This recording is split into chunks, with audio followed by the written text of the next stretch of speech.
The results are in. Mat Chat Podcast. Here, Morrilton, New Jersey.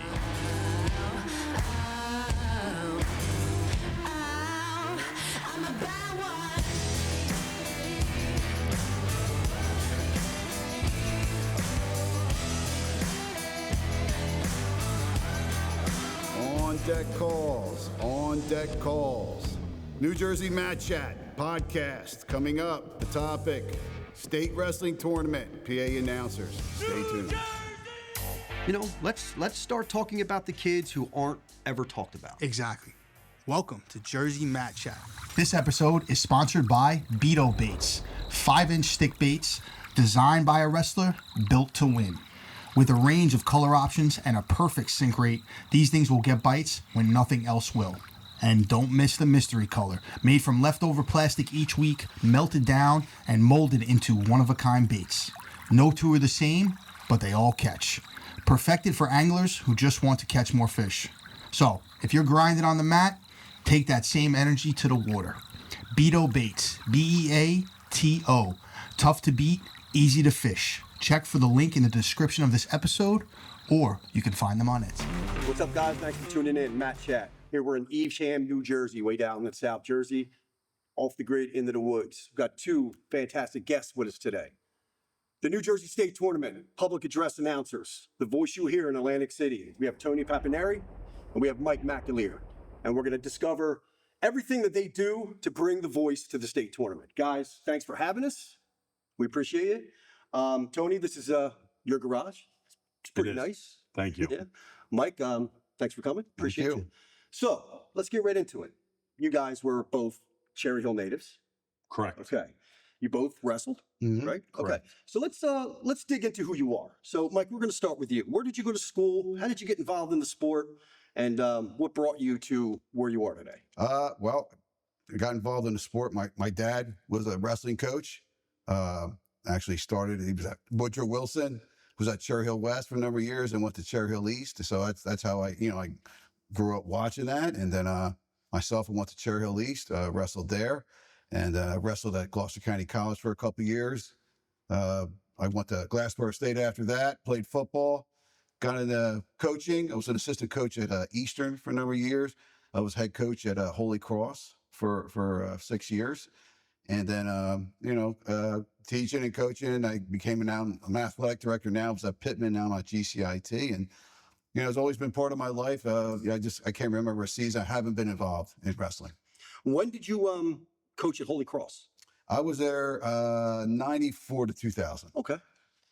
Now, was that when Little was the head coach? I was a head coach. I came in after Rick. After Rick, yes. Okay. Yeah, I followed him. So now you said your father was the coach at Woodrow Wilson. So Woodrow Wilson had a wrestling program. Yeah, they actually had, he was, fortunately had some good teams there. Yeah. It's a shame that, it went away after, a few years after he left. But no, they were a competitive team. They did well, and then again, like I said, he went to West and then East. Now, how long did your father coach? How many years did he coach? Early 70s and then to 1990. Was his last year at East, and then he became the athletic director at Eastern. Okay. And how long was he the athletic director? 10 years. 10 years. Yes. Okay. Yes. Eastern has some good teams. Yes. Real good teams. Yes. And they hosted Region 7. That is correct. I think that's, one of the reasons he ran the regions at East all those years. And then, when he left, they really didn't want it. And then the state asked if he would take it at Eastern. And that's kind of how Eastern got it. Cherry Hill East. I know it made a little cameo a couple years ago, but Cherry Hill East is Region 7. I don't care what anyone says. It is. The venue is perfect. The location is perfect. Good memories. Very good memories there. Now, Tone, what about you? Very similar to Mike. I graduated in 1987 from Cherry Hill High School West. Right out of high school, I wrestled starting around 5 years old at the Lenape program with my uncles at Ronnie Bonatatis and that Lenny May, and there's a whole host of Dave Miller and that whole host of guys. It was Green Tree, wasn't it? Or is that Lenape? I always remembered it as Lenape, but again, that was quite some years ago. I've been involved in the sport continually since then. Wrestled through high school, was a 500 average wrestler. Had kids, had my oldest son pretty much right after high school. Raised him. They wrestled. All three of my boys have wrestled all the way up through. Two went to Cherry Hill West, one went to Cherry Hill East, and been involved at the sport at every level, from an assistant coach with Paul Graham at some of the middle schools. Believe it now, it's Carusi. Carusi. It was Brainerd back then, John Brainerd. And Cherry Hill West with John Seymour, the Coolahans. They were my head coaches then, back in that old era. Mhm. And Legends. legends, as far as I'm concerned, Yeah, you know. yeah. And then been involved in the sport from a announcing standpoint. Probably my oldest is 40, my youngest is 29. Probably for 29 to 30 years, I've been involved in some type of announcing, whether it was the small tournaments, whether it was the larger type tournaments like the state tournament. Mhm. I've done districts, I've done regions, I've done super regions. I've been. It's been amazing, having great friends and surround yourself with good people, and things happen for you. Were you guys friends before, like during the high school era? Did you guys know each other? We knew each other. Yeah. We weren't as obviously as friendly as we were here, because he was a rival at Cherry Hill East. You know, they always say West was best, but there was a great rivalry back then. Cherry Hill West and Cherry Hill East. Were there borders, or was it geographically aligned to where you could go back It was then? not directly, but Route 70 used to be That was the pretty cutoff. much dividing Kind of the line. dividing line. Then it changed a little bit. They started coming over like on the east side, and now I think they have a choice, don't they?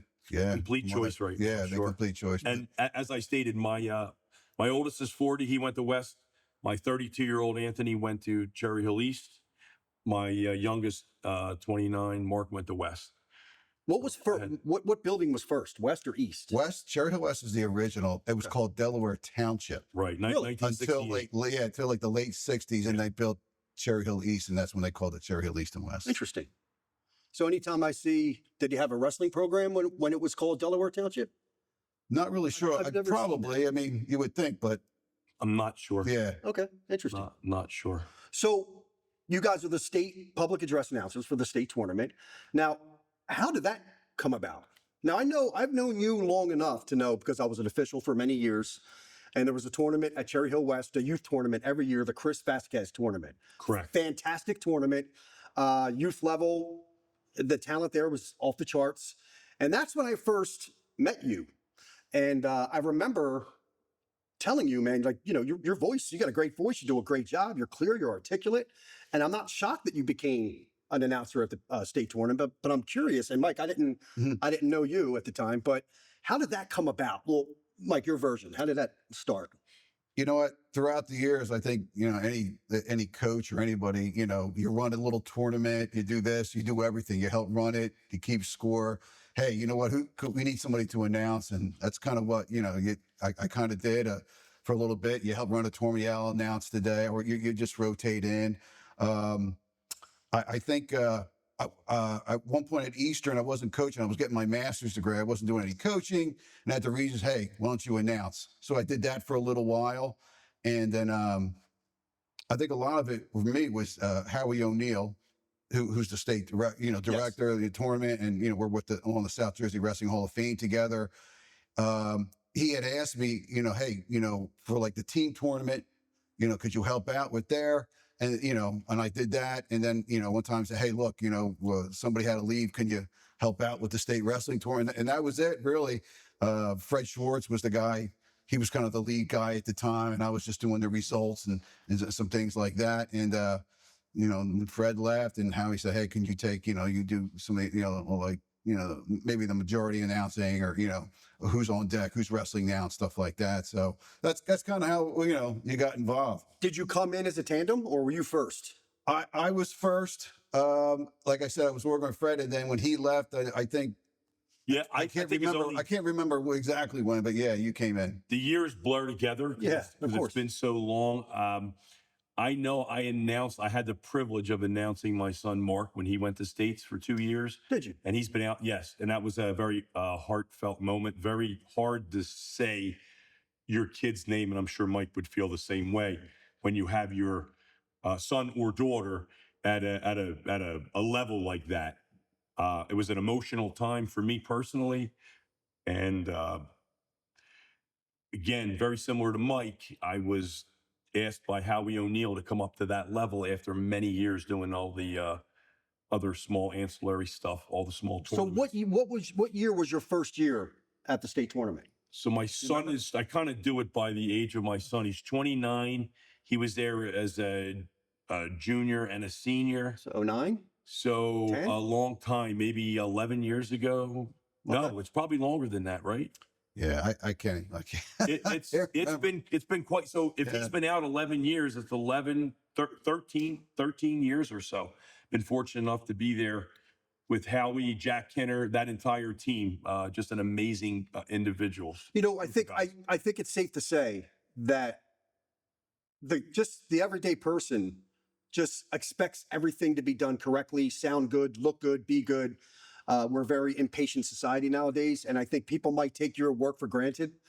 But I was involved in the audio industry for a long time. I appreciate good acoustics. I appreciate a good voice, and I'm telling you, no one does it better. You know, Thank I you. mean, no one does it better. You guys are as sharp as you can be in your craft, articulate. And I remember going when my son was very, very little, kind of what you said. I couldn't wait to hear you two announce his voice. Yeah. And I was assuming he was going to get to the state tournament. But when I sat down for the first time and heard you guys announce my son's voice, and I think any dad can attest to this, it gave me chills. Sure. It gave me chills. I mean, you do watch golf? Yes. Jim Nance is the voice of golf. Yeah. College football, the young kids can't relate to this, but college football with Keith Jackson doing the Rose Bowl. You have Joe Buck doing October baseball. This is Philadelphia Phillies territory. You have Harry Callis, or now you got John Kruk. Some voices are synonymous with different events. Sure. You guys are synonymous with Thank you. New Jersey high school thank wrestling. We both appreciate that. Well, it's And the I'll truth. answer for Mike as well. That means a lot. It's the truth. It means a lot. Thank you. You hear your voice before you even get into the bowl and sit down. You're the first thing people hear. Now, so why are you the on deck guy, and why are you the results guy?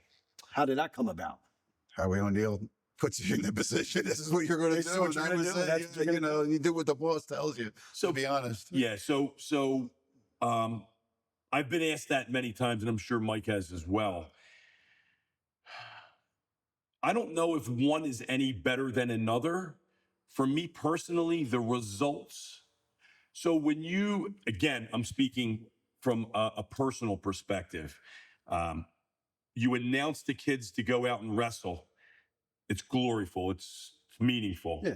And then as a parent, I think when you get to hear the results, whether it's a pin, a technical fall, or whatever the results may be, I think for me personally, I like that aspect of it, and it gives the wrestler, and I think the parents of the wrestler, another perspective to say, hey, you know what? I just heard my kid's name get announced, and he technical fall.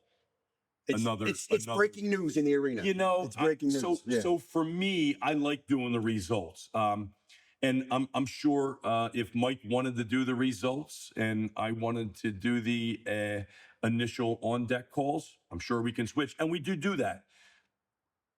As everyone knows, we don't get many bathroom breaks because there's never. We're going to get to time. that. We're going to get Yeah. to that. So We're going to get to that. yeah. So that's a Well, whole other issue. I think Tony also has a special one with the results because he gets to announce as soon as somebody wins. They give us a heads up usually. If somebody gets 100 wins, he gets to announce that, Yeah. which is pretty cool. And which is a big accomplishment to see. Well, Mike, here's your chance to tell everyone how your job is harder than Tony's. Well, they're both. I would say especially the first day, because you got 8 mats going and it doesn't stop. There's no break. We don't wait. They're flying through it. We have everything on a screen. through track. The amount, it's all set up before there. You're just trying to keep up. You're keeping an eye out, making sure everybody's, you're not missing anybody out there. It's the same. It's pretty much the same because he wants to get, people want to hear the results. They want to get it out there. We work together pretty well. If he needs to get something out, I'll do it. If he, I'll tap him. He knows after the next name he announces, I got to get on there and do something. Well, technically, the pressure's on you because you have to pronounce the name first. So he piggybacks off you on that, right? Yeah, a little bit. Well, Okay. with that, and again, we can get into that right now. What you try, the biggest thing is you want to say the kid's name correctly. Just not just for him, but for the family, for the the community and everything. So what I try to do is, you go through the list and like, oh boy, here we go. So you just go by weight class, and then you try to call if you can see the kid, warming up, you try to grab him, or you call the coach down. Interesting. And basically, I have my own phonetic ways of doing things, and I try to I have like index cards right then and there, and he's gonna, he'll ask me, Mac, how do you?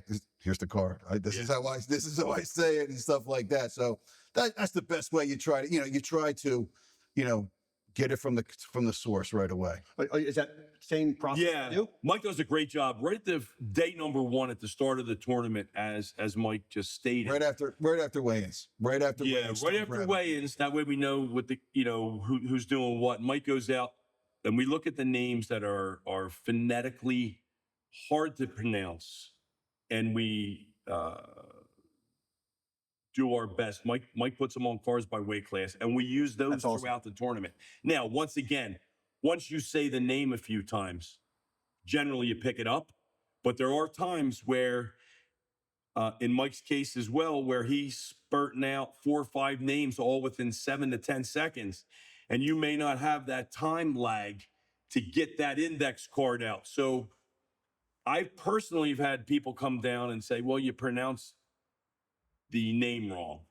And you apologize, of course, and then you do your best to make that correction. But it's not that easy when you're under the gun, and sometimes you need to get those names out like this. That has to happen. Yeah. Can you imagine being a parent with a difficult last name to pronounce, and your son's a state champion, and they get it wrong? That's got to be terrible. It is. It's got to be terrible. And it wouldn't be your fault, of course, but that's got to be tough. It's tough. And by the time we get to the end of the tournament, when we have those wrestlers up on that podium, we familiarize ourselves. Yeah, you've said it enough times. Yeah, because when Mike gets the mat, if there is an issue, the coach will say, "Hey, just remember it's this or that." So we make those corrections throughout the tournament, and obviously the longer we're there, I mean, we work great together. We have a great team of individuals behind us. We have a great team of individuals that allow us pretty much to do what we need to do to make it run efficient and effective. Now, were you reluctant ever to do this? When I got asked, I was the happiest guy in the world. That's awesome. And that's the truth, because I knew that my son was coming up. So, part of me was, I'm going to be doing the tournament. I know my son's going to be coming up through the tournament as well. I have that, once in a lifetime opportunity because he was my youngest. How about you, Mike? Were you ever reluctant? The first time Howie called me, hey, look, I need somebody to help with the state wrestling tour. I'm like, ooh, that's like Madison Square Garden. That's like the big time. It's going through. I'm glad I started doing results. I think Fred Schwartz did a nice job. He was very good. Very professional. How he got through everything. So I feel like if I didn't have that, I don't know how I would have. Watching him do that. Also, somebody else that for years, and everybody knows John Vogeting, and he did it for all those years, and he was such a professional, and I got to work with him for a couple things, and just I kind of emulated how he, did, things, and professional he was, when he announced and stuff like that. Now, do you currently do any districts or region along with this? I've done I've done some girls stuff, some girls regions and stuff like that. I do the state team tournament. Okay. I've done a district here and there. Sometimes with my job, I've got events at my school. I'm not able to get there, but yeah, once in a while, the South Jersey Wrestling Girls Tournament, Okay. Hall of Fame tournament. I do that. Okay. You know, I help out with that. Tony, do you? Districts, regions? I'll do if I'm asked. I'll do, anytime Howie picks up the phone, I will pretty much do whatever I need to do. Other than that, I don't go out looking for it. Not to interrupt you, but are the district and region host sites, are they responsible for getting their own announcers? Yes. They are. Okay. Yeah. And a lot of times they have their own people, which is Yeah. fine. Yeah. Yeah, but how did they not reach out to the goats? Well, I don't know if we're goats, but I do believe we do a really nice job there. And I don't know that anybody can, people will bitch about anything Yeah. nowadays, right? So we've always done our best. We give it 100% every single day of that tournament. We're there. Yeah. And we go through some adversity with, with things that don't happen. And it's changed quite a bit since our opening couple years there. I'm sure. So For anyone that is curious, is this a paying gig? We get taken care of. Okay. You know, it's you can't retire on or anything like something like that. But no, listen, it's a nice gig to have. You know, again, you're got a great seat to watch some outstanding wrestling, and yes, they you get paid, you get some money. Go out, we don't do it for the money. Yeah, you go out, you get a nice dinner. You get a nice dinner. That was my you next get a nice question. dinner. Yeah, that was my next one. You can get some good meals out of it. Yeah. Gotcha. But Mike and myself, it doesn't even. We it's not about the money. It's about doing what we love to do, and how we do it. I think we do. Once again, I think we do a great job at it. Being wrestling fans, do you find yourself getting caught up in the action and then realize, oh, I got a job to do? Does that happen? Once in a while, well, especially if it's an overtime match and it's like two guys are just they're scrapping and they're going after it. You get caught up in it. Oh, I got Matt Ake something going on there. Yeah. But once in a while, definitely. But again, but this is where you help each other out. Hey, Mac, we got this. Tony, hey, you got this over here. So let's get into your scope. Okay, so take us to you arrive in Atlantic City. I'm assuming Wednesday night, the night before. Or the morning of? Usually Thursday morning. Thursday morning. Well, I myself Thursday morning. Okay. No, I'm Thursday morning. I try to get there right around 5:30, 6 o'clock. So let's start at 6 a.m. Take us through the first day of the tournament, your responsibilities, what you got to do from 6 a.m. till when that round ends at 8, 9 p.m. Well, Tony's better than me. I'm not there at 6 a.m. I'll get there a little bit later. I'll get there. I'm an early riser. I leave for work every day a little after. Basically, you check in. It's pretty nice. You get you're underneath. Convention hall. You check in, and there's always some papers there for you. Howie or Jack Kinner is going to go through some stuff with you. Hey, make sure we get these announcements out. These are the times. This is when wrestling starts. You kind of go through the schedule of the day, and you have ahead of time you have the seeds, and like I've already know now who I have to find, who I have to talk to about names and things like that. So that's kind of where beforehand. So you're just walking around, or I'm paging people. I try to walk around and try to grab people and some coaches. That's a little bit quicker. But if I can't find somebody, then I start paging people. So you're going through everything. You're checking for scratches if anybody didn't make weight or a reseed or stuff like that, and then you're talking to the guys at the table, and that's pretty much it. And he can talk on his side. Yeah, pretty much emulating what Mike said. I come in early for one reason, for the security purpose. If you ever come into the tournament, you will see me, you will hear me, and you will know to stay in line and don't come through that gate unless I tell you to. Okay. And I have full power by Howie to do whatever's necessary. Right. We have great kids. Every once in a while you get somebody that steps out of line. Yeah. Very minor issues. Mm-hmm. But that's the reason I come in. I always bring coffees for the security team. We have a great security team, believe it or not, that you really don't even know that's there. In case anything goes wrong or happens. Come in, Howie has the itinerary pretty much set up. Mike and I change it to suit what that day begins. I stay out there a little longer every morning to get the kids all in, get them up as quick as we can. The weigh-ins, because that's extremely important. Let's get them weighed in and get them refreshed and back out there and stretch. So Mike has the more hectic things to do first thing in the morning. And then I follow up with announcements. And the announcements have grown exponentially. We started out the first time with probably a half of a page. Now we have 7 pages of announcements through sponsorships. Yeah. Sponsorships are very important. They bring us the cash flow in that helps the tournament run as it does throughout the 3 or 4 days. So let's call it a 10-hour day on Thursday. Let's just assume. At least. Okay, 10-hour day. So you get hungry. Mother Nature calls. You become sick. Whatever the case is there a system in place to relieve the other person? Or is there a third party that comes in? I just say, hey, I'm going to go. I'll be back. That's it. Cover me. So you do both? You would do both in that? I would do both. We also have another gentleman Steve that sits back there with us. Steve Anashevsky helps out. Yeah. Okay. And Steve sits back there with us again as a third helping hand. Gotcha. To help out with that scenario there, because it's very difficult to do both of those jobs. So either the results have to wait, and we can't let the on-deck matches wait. They need to be called, get those kids out there wrestling, and then, I could delay the results some because I can, I have everything timed. If you ever look at my sheets going back to day one, I write the time of every single match that I call down. I have stacks of papers, and I do that for a couple reasons. I do it so, number one, if I had a parent say, you never gave me the results, here's the exact time, so you go back to and listen to it live if you wish.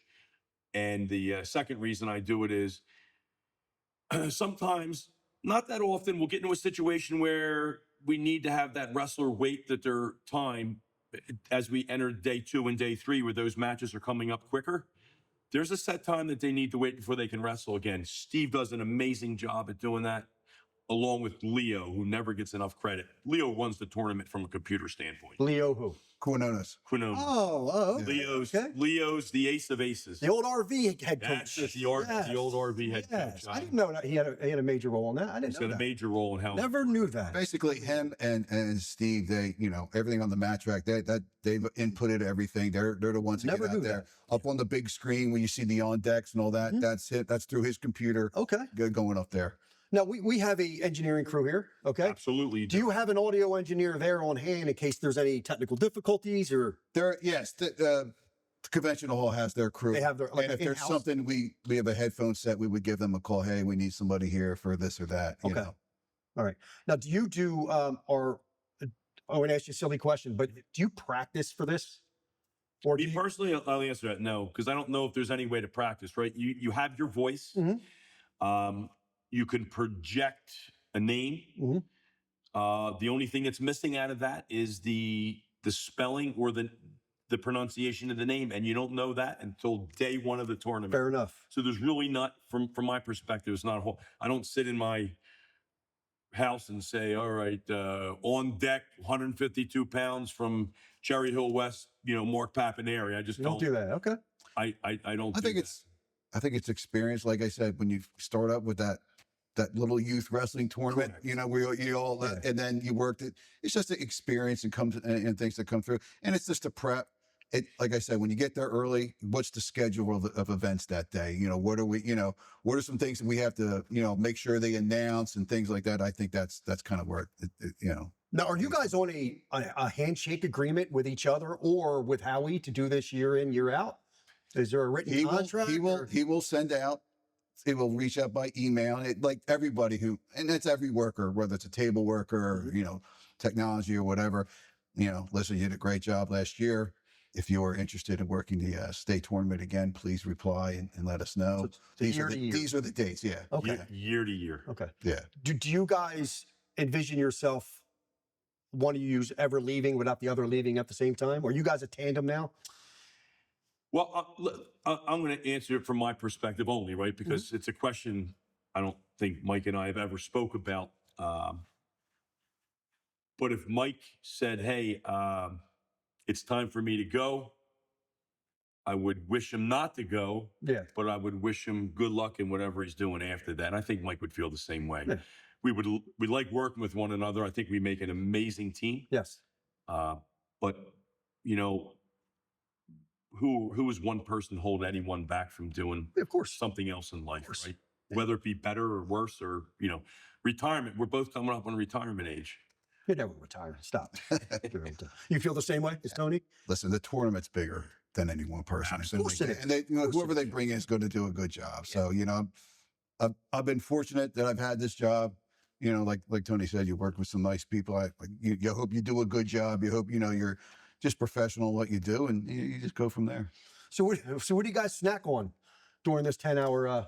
I think I'm pretty fortunate that Tony brings a lot of snacks to the table all the time. There's usually some muffins, some granola bars. There's definitely certs and different things that cough drops and stuff like that. Once in a while, hey, you know what, Tone? I'm going to run up and get a burger. I'll be right back. Right. Stuff like that. So for the last probably 5 or 6 years, I'm gonna say I always got along with all the referees, and I help the referees out, and they help us out behind there. They bring us whatever we need via text. I text them, and it finds its way to the table. Okay. Pretty quickly. I thought Howie had runners down there for that. Well, that's old school. Okay. That's old school. Right now. It's funny you bring up runners. My dad, it's funny, he was a coach at East and he was his coach at West. But when my dad was at West and John Seymour was at East, and Mike Seymour and I were friends. One of my earliest wrestling jobs, we were little kids working the regionals as runners, getting the bout sheets. The old take the bout sheets to the tables. Now with the mat track, everything is go. Do we have some guys, like if we needed something, we would just call Jack Kinner or somebody, hey, can you go do something? But yeah.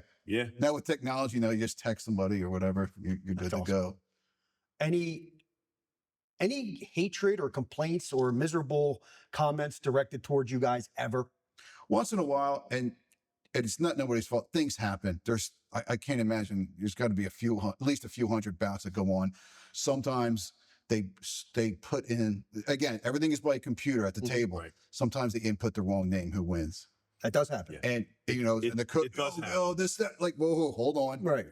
You call both coaches, make sure it's good. Sometimes the parent, my son won that. Okay, hold on. We'll take care of it, But for the most part, it's not too bad. Agree? Absolutely agree. Yeah. Again, we can only announce what's in front of us on a screen.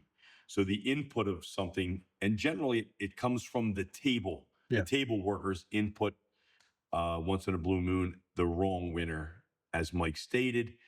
Somebody will come down and read us the riot act. We calm them down because that's not what it's about. We can't get worked up. We have way too many things going on, and we make it right.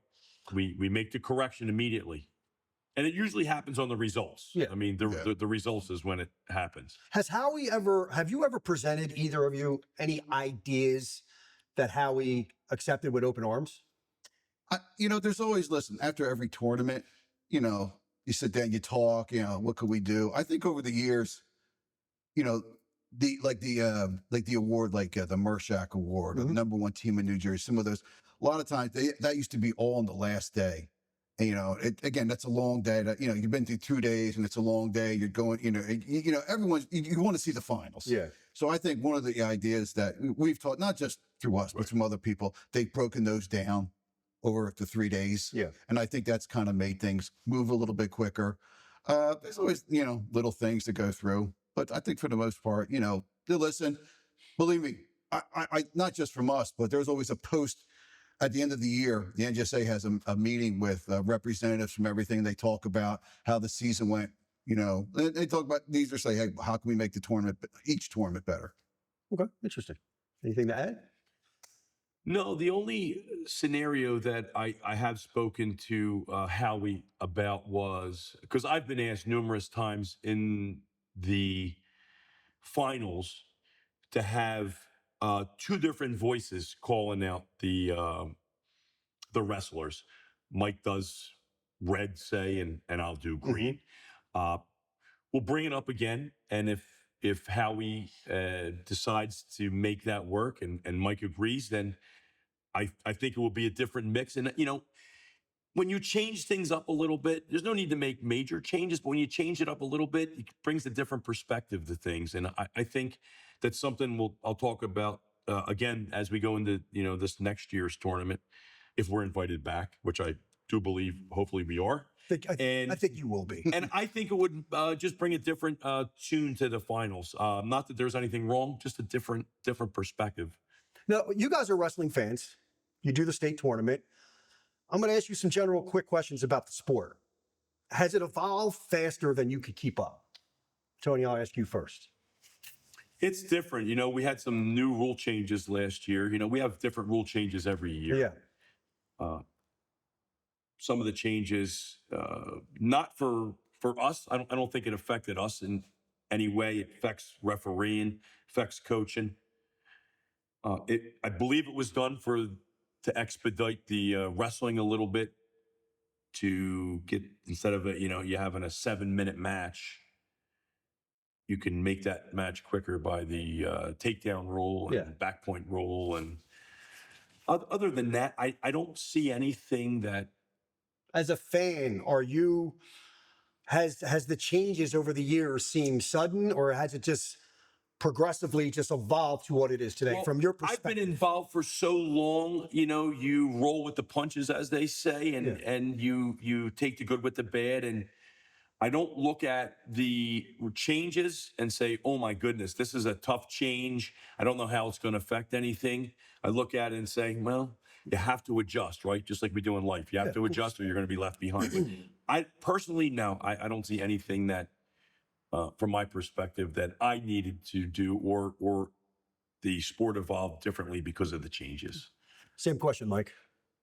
Well, man, remember when I first, way back when wrestled, you started from the outer circle. Yes. And, you were 5, 6 years old. It take 10 steps to shake hands and 10 steps to come back. Now you start in the middle. Technical fall happened my junior year in high school. It was 6 points. Yeah. Technical fall was 6 points when it first started. I think it's been, I would say the vast majority have been positive rules. I like the way, things have gone.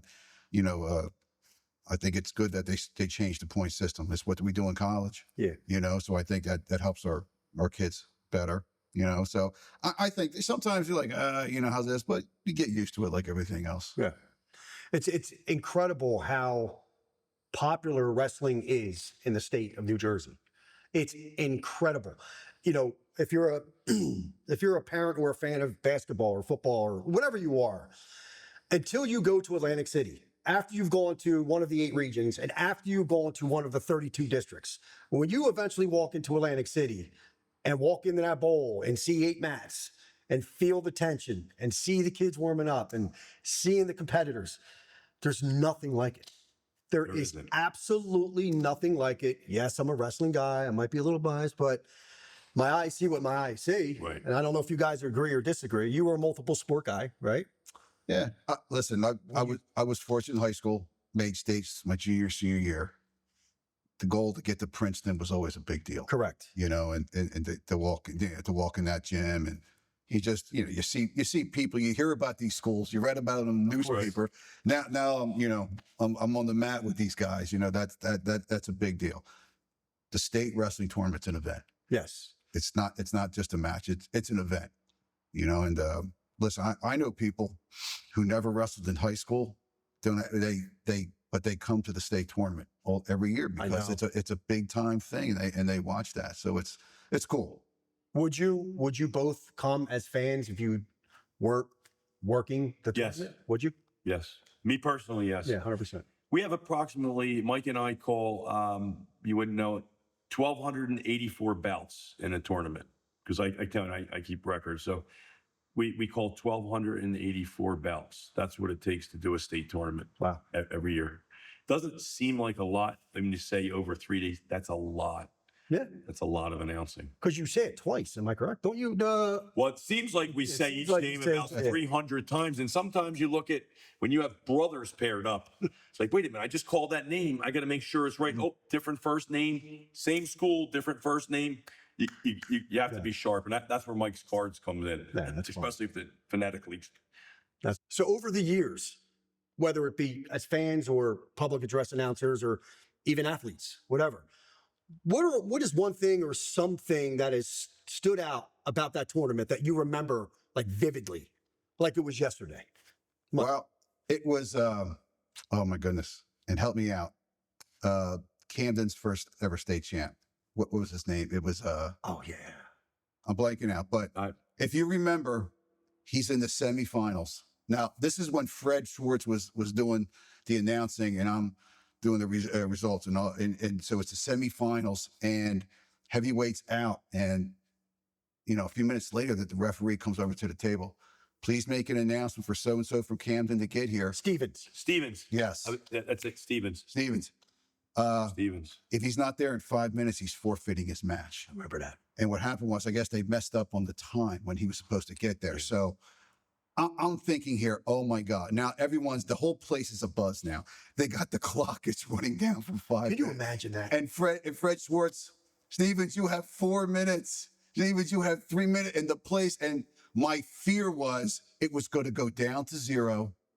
And he was going to lose, and he was going to show up like 30, and the whole, you know, I'm like, and all of a sudden you hear this roar from the corner where the wrestlers are, and it's getting louder, and it's going through the gym, and it's him, and he's sprinting to his mat, and he gets there with like a minute or so to spare.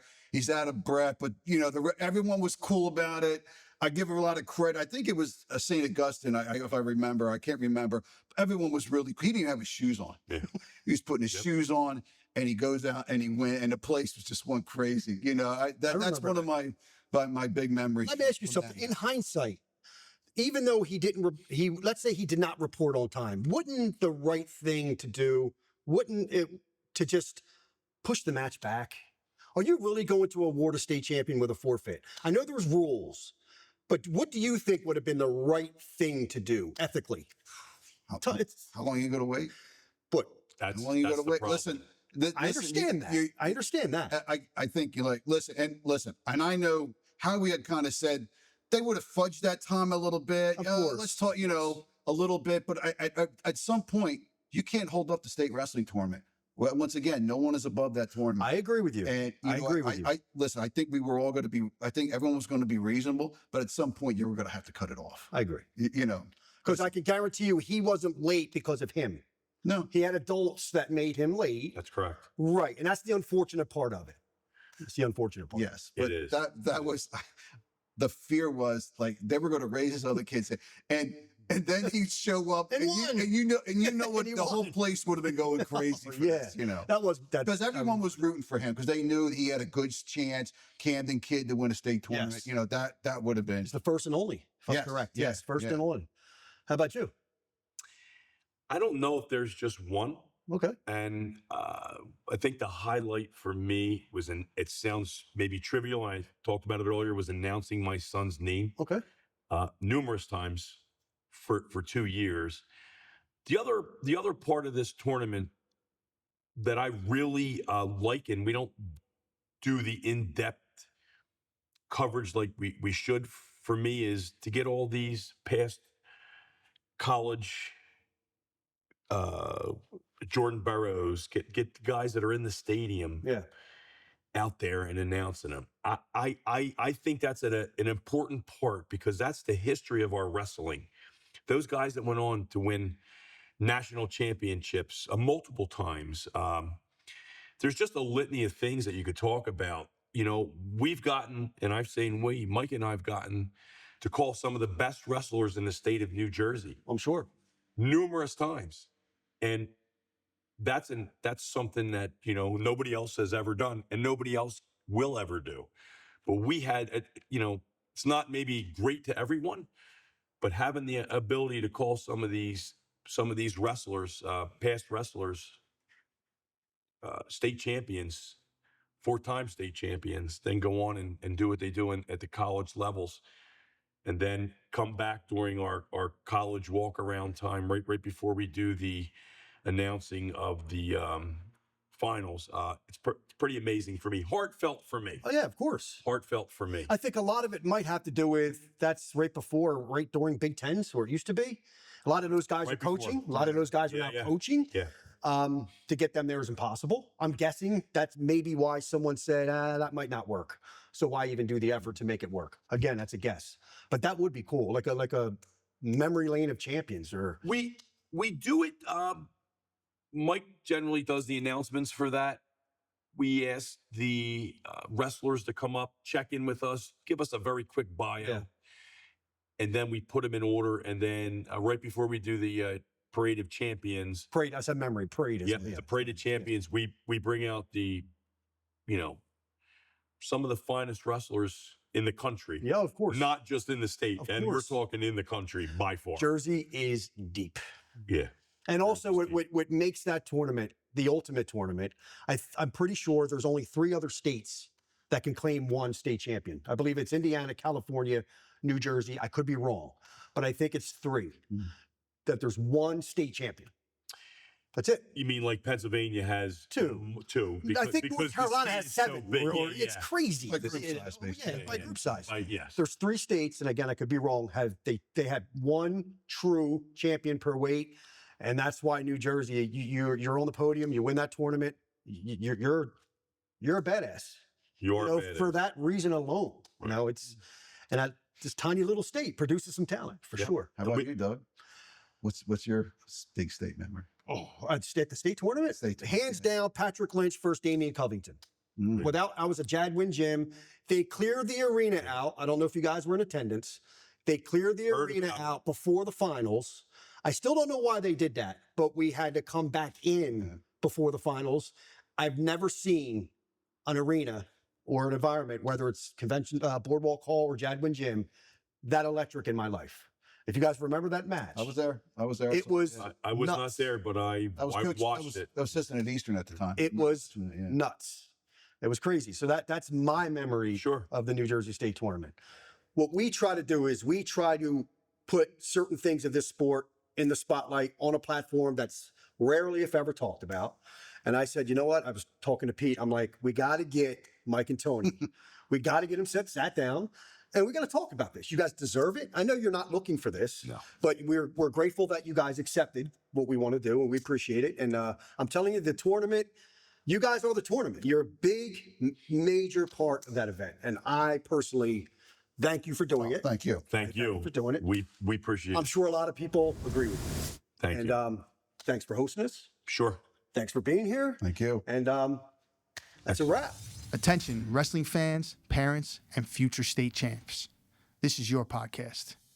We're shining a light on the toughest high school New Jersey wrestlers and coaches who are building warriors one takedown at a time. Follow us, like, and subscribe on your favorite platform. Doesn't cost you anything, but it goes a long way to support the show. Don't just watch the journey, be part of it.